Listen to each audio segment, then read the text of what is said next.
The Kefir High Council chamber buzzed with the desperate energy of species facing extinction. Representatives from 12 civilizations sat around the crystalline table, their various forms of communication creating a cacophony of clicks, whistles, and telepathic static. At the chamber's center, a holographic display showed the inexorable advance of the void plague, a cosmic horror that consumed not just life, but the very essence of existence itself. Ambassador Zexthara of the Kethver gestured with 4 arms toward the display, her cakeness exoskeleton reflecting the sickly green glow of infected systems. The plague has consumed the Outer Rim territories. 3 more whole worlds fell silent yesterday. Our projections show total galactic extinction within 2 cycles. The assembled delegates shifted uneasily. The Yith collective mind pulsed with anxiety, while the crystalline quartz beings flickered between transparency and opacity, a sure sign of distress. Even the proud Veltar, whose warrior culture had never known defeat, sat in stunned silence. "We've tried everything," continued Zexthara. "Our greatest scientists, our most advanced AI constructs, even the ancient war machines of the predecessor vaults. Nothing stops it. Nothing even slows it down." Elder Tharn of the Veltar, his scarred hide bearing the marks of 1,000 battles, spoke with the weight of centuries. "There is one option we haven't discussed." His words fell like stones into still water, creating ripples of unease throughout the chamber. The temperature seemed to drop. Several delegates exchanged nervous glances, while others activated their personal shielding, an unconscious response to what they all knew was coming. "No," breathed the Yith collective, their shared consciousness recoiling from the very thought. "You cannot mean ... them." Tharn's ancient eyes remained fixed on the plague's advancement. The humans, Earth, Sol 3. The reaction was immediate and visceral. Half the delegates stood to leave, their survival instincts overriding diplomatic protocol. The quartz beings flickered rapidly, their crystalline forms resonating with harmonics of pure terror. Even mentioning the quarantine system was considered taboo in civilized space. "The Reapers," whispered Ambassador Nix of the Ethereal Conclave, using the name that sent shivers through the galaxy. "You would wake the sleeping nightmare?" Stories of humanity had spread across the cosmos, like wildfire tales of a species so violent, so unpredictable, that they had been isolated in their own system. Legends spoke of beings who treated death as a minor inconvenience, who found entertainment in activities that would traumatize most civilizations. They were said to bond with predators, to voluntarily poison themselves for pleasure, and to find joy in simulated violence. Zexthara stared at the advancing plague and at her fellow counselors. "We are all dead already. The question is whether we die with dignity or whether we try the impossible." She paused, her translator struggling with the ancient phrase. As the humans might say, what do we have to lose? The vote was closer than anyone expected. Fear of humanity warred with fear of extinction, an extinction won by a single vote. As the council chamber emptied, Zexthara remained, staring at the plague's relentless advance. Tomorrow, they would send a message to the most dangerous planet in the galaxy. If the humans even bothered to respond, it would likely be to mock their desperation. She had no way of knowing that on a small blue world, surrounded by the debris of 100 failed invasion attempts, something stirred. Something that had been waiting for exactly this kind of call. Asterisk, the message took 14 standard days to reach Earth through the quantum relay network. Desperate plea encoded in 37 different languages, each one begging for salvation from the species the galaxy had spent millennia avoiding. On Luna Station, Communications Officer Sarah Chun stared at her screens in disbelief as the translation algorithms worked overtime. "Ma'am, you need to see this," she called to Admiral Rebecca Torres, whose weathered hands bore the scars of the Titan mining wars. The Admiral approached, her prosthetic leg clicking against the metal decking as a reminder of humanity's first violent contact with alien civilization. Another warning to stay in our system? Torres asked, pulling up a chair. Over the decades, such messages had become routine. Stay away. Remain quarantined. Do not spread your violent nature beyond Sol. No, ma'am. They're asking for help. Chun's voice carried the weight of impossibility. The entire galactic coalition. Something called the Void Plague. They say it's killed trillions. Torres read the message 3 times, her expression shifting from skepticism to grim understanding. The galaxy that had branded humanity as monsters, that had built defensive stations at the edge of their system, that whispered horror stories about the Reapers, who turned warfare into art, that same galaxy was begging for salvation.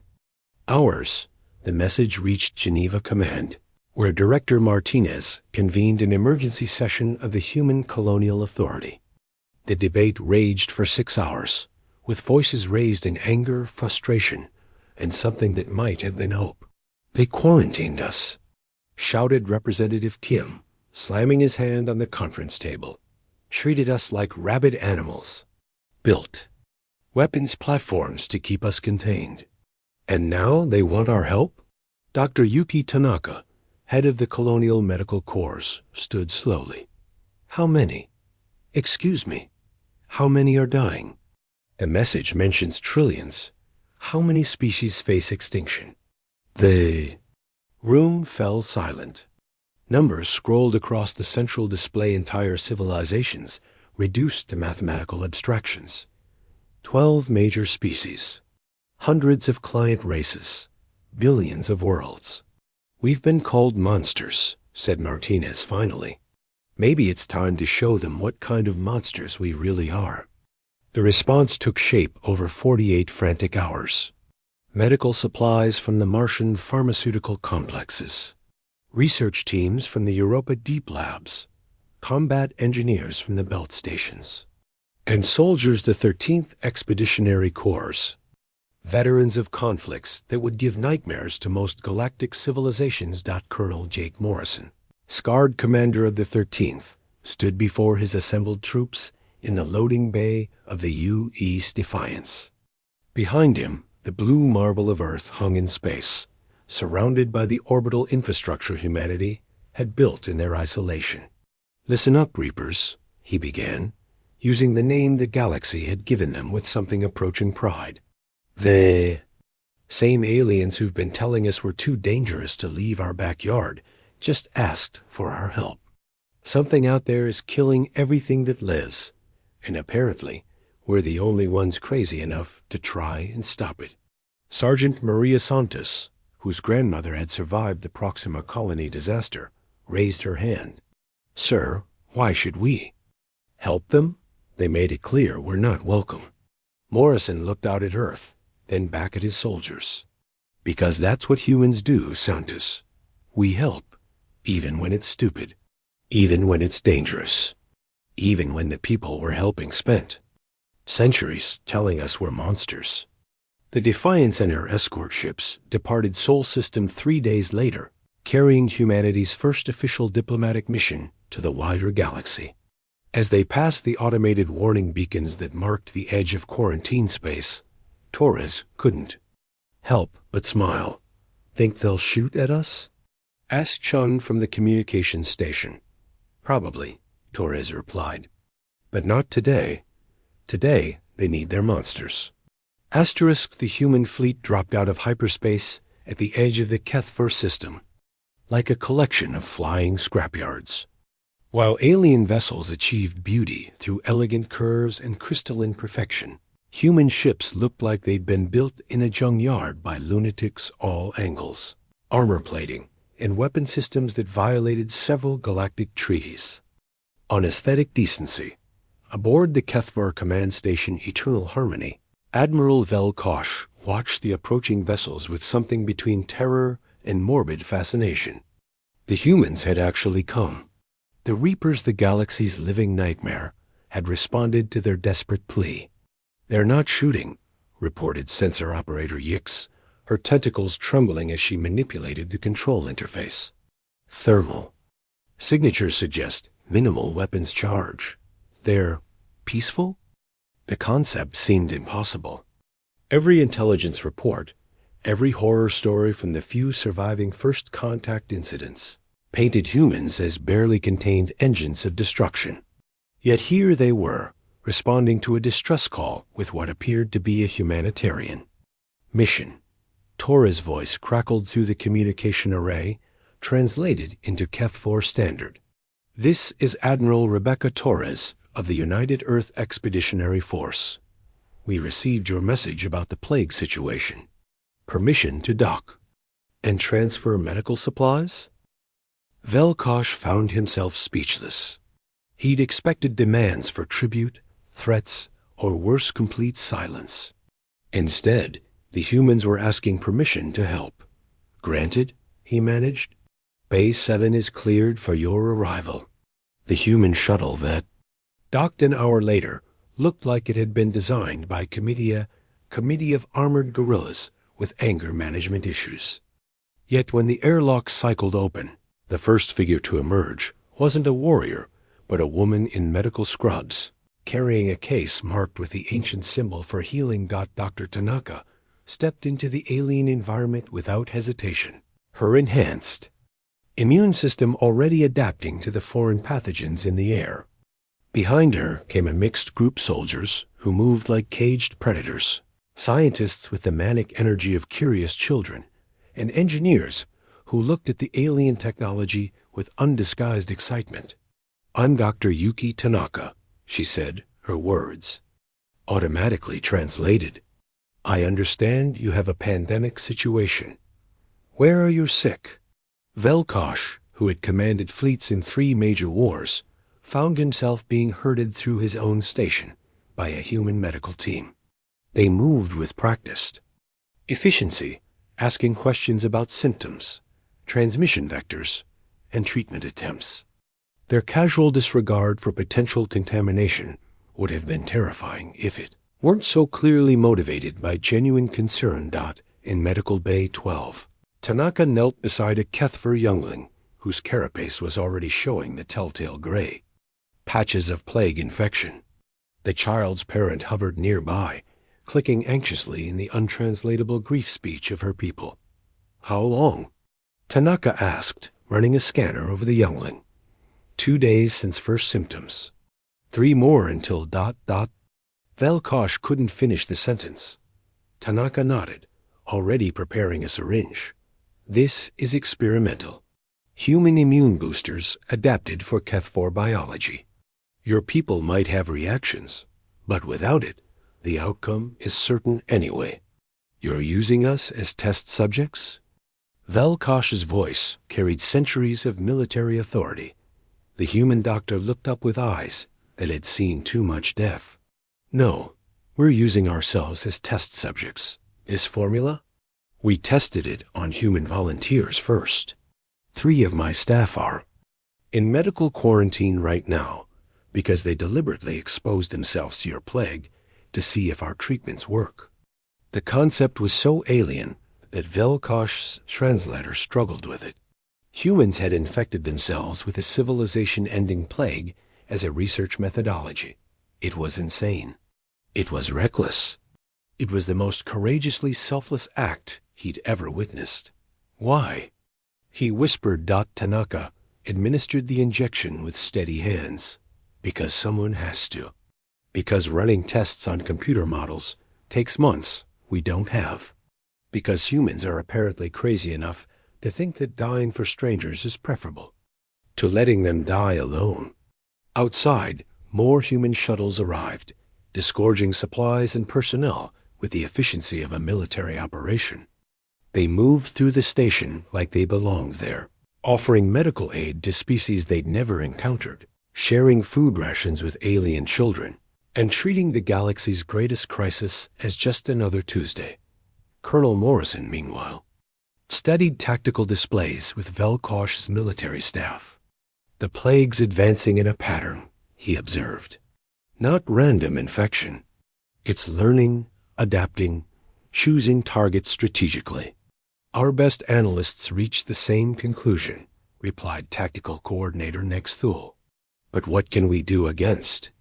An enemy that thinks? Morrison smiled, an expression that translated poorly across species, but conveyed dangerous confidence in any language. We think back. That's what humans do best. Asterisk, the Yith homeworld of Nexus Prime, had stood for 12,000 years as a monument to collective consciousness and peaceful cooperation. Its crystalline spires stretched toward the stars, housing a civilization that had transcended individual existence in favor of shared mental unity. Now, those same spires were turning black, consumed by a plague that fed on the very connections that defined Yith existence. Dr. Tanaka materialized in the transport beam alongside Colonel Morrison and a joint human-alien task force. The scene that greeted them defied comprehension, an entire world dying not from disease, but from the dissolution of its shared soul. Yith individuals wandered the streets in confusion, their collective mind fragmenting as the plague severed the psychic bonds that held their civilization together. It's not just killing them, Tanaka observed, her scanners picking up cascading neural failures across the population. It's making them forget how to be Yith. The plague is targeting their species-specific traits. Morrison nodded grimly. Same pattern on the Veltar worlds. Their warrior culture is dissolving. Warriors refusing to fight, abandoning their posts. The plague doesn't just consume it, corrupts the essential nature of each species. Ambassador Zexthara, who had traveled from the dying Kethvar systems, watched human medics set up field hospitals with desperate efficiency. Your people don't seem affected by the psychological aspects. Why? The question hung in the air as Morrison considered it. Around them, human soldiers were doing what they did best, adapting, improvising, treating an impossible situation as a problem to be solved, rather than a fate to be accepted. Sergeant Santos was teaching Yith younglings simple games to help them maintain individual identity. Dr. Patel was working with Veltar healers to develop treatments that reinforced cultural memory. Engineer Thompson was jury-rigging alien technology to boost psychic dampening fields. Maybe, Morrison said slowly, it's because we've never really fit any pattern to begin with. The breakthrough came from an unexpected source. Dr. Lisa Wong, a xenobiologist who had volunteered for plague exposure in the early experiments, was reviewing neural scans when she noticed something odd.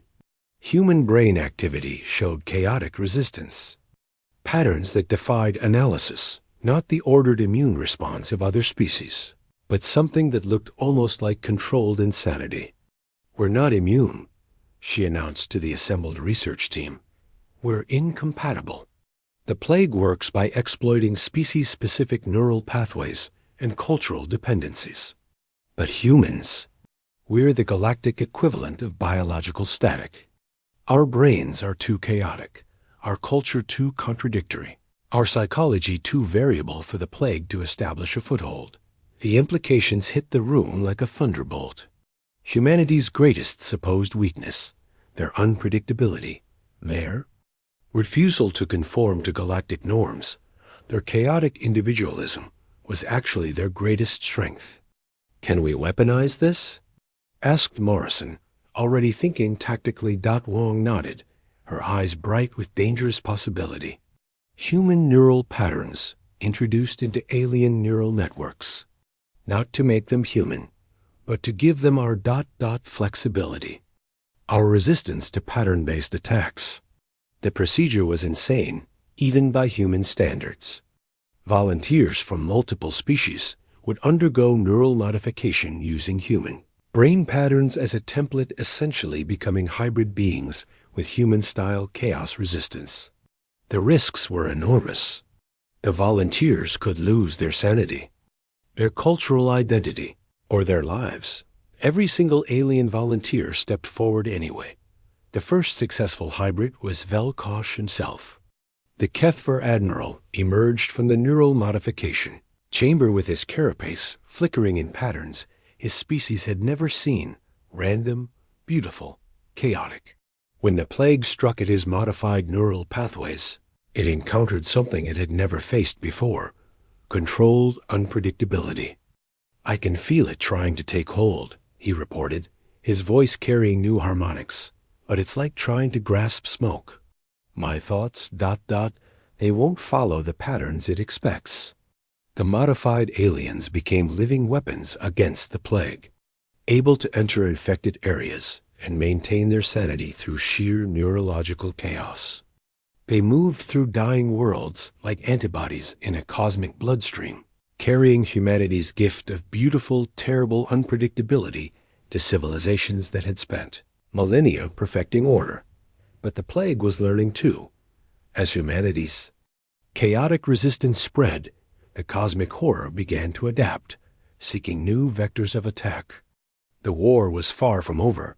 It was just becoming more interesting. Morrison stood on the observation deck of the Defiance, watching hybrid fleets spread across the galaxy, each one carrying a piece of humanity's chaotic soul. "You know what the funny thing is?" he said to Torres. "What's that?" "They called us monsters because we were too dangerous to let loose. Turns out they were right. We are too dangerous for their enemies." The final battle took place not on any world, but in the space between spaces, the quantum foam where the void plague had made its nest. Reality itself was diseased here, with physical laws breaking down into probability cascades and temporal paradoxes. No sane species would have attempted to fight in such an environment. Fortunately, sanity had never been humanity's strong suit. The joint fleet that emerged from hyperspace into the plague's heart was unlike anything the galaxy had ever seen. Human vessels flew alongside Kethva bioships, whose neural modifications let them process impossible geometries. Yith collective minds, stabilized by chaotic human neural patterns, maintained communication across fractured spacetime. Veltar warriors, their cultural programming scrambled and strengthened by human unpredictability, charged into battle while laughing at the absurdity of existence itself. Admiral Torres stood on the bridge of the Defiance, watching reality bend. Around them, as they approached the plague's core nexus, "All ships, this is it. Whatever that thing is, it's been killing civilizations for longer than any of us have existed. Today, we teach it what humans taught the galaxy, that sometimes the monsters are the good guys." The plague's response was immediate and overwhelming. Waves of existential despair crashed against the fleet's psychic defenses. Reality-warping attacks turned ships inside out, reversed causality, and tried to convince crews that they had never existed in the first place.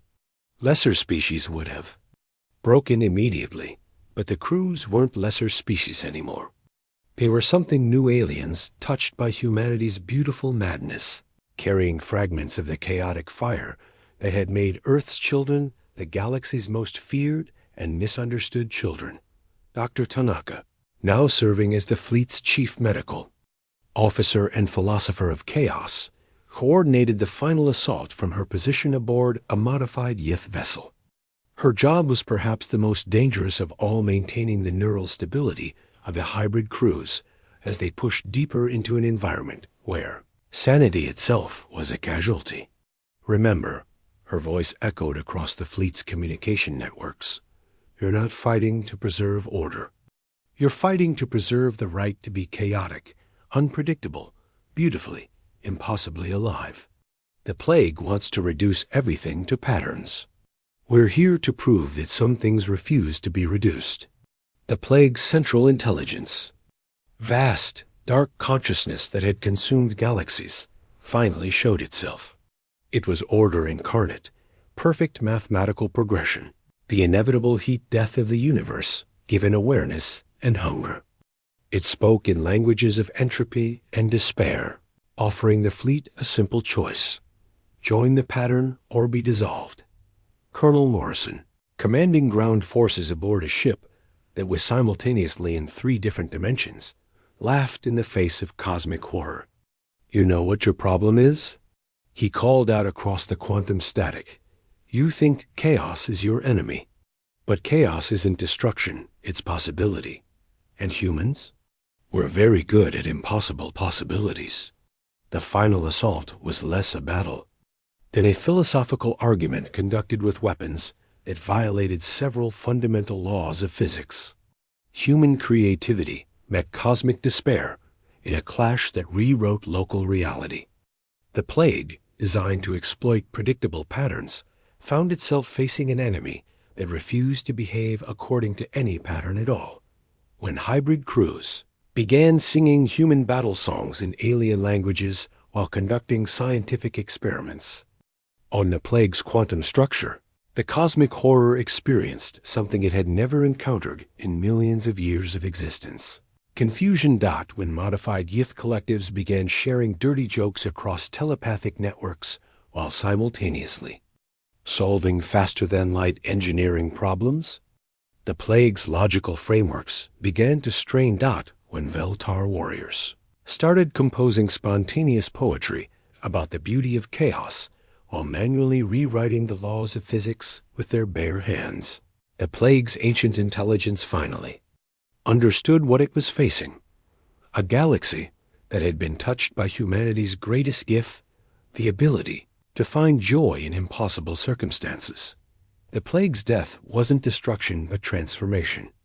As its perfect order met humanity's perfect chaos, something new emerged: a universe where death was still possible, where suffering could still exist, but where hope had become a fundamental force of nature. Months later, as the joint fleets returned to their respective homeworlds, the galaxy found itself fundamentally changed. Humans were no longer the quarantined monsters of Sol System, but the chaotic angels who had saved existence itself.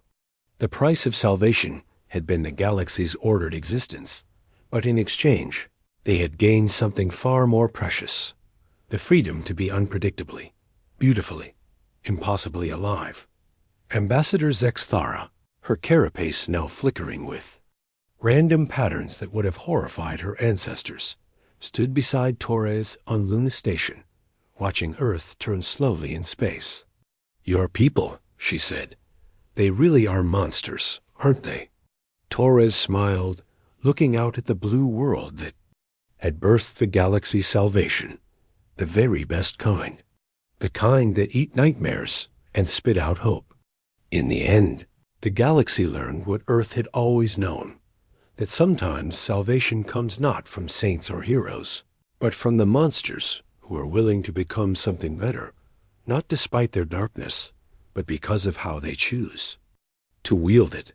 The Reapers had come for the plague, and in doing so, had reaped something far more valuable: a universe where being human chaotic, unpredictable, and beautifully, impossibly alive was finally seen not as a curse, but as a gift. Asterisk.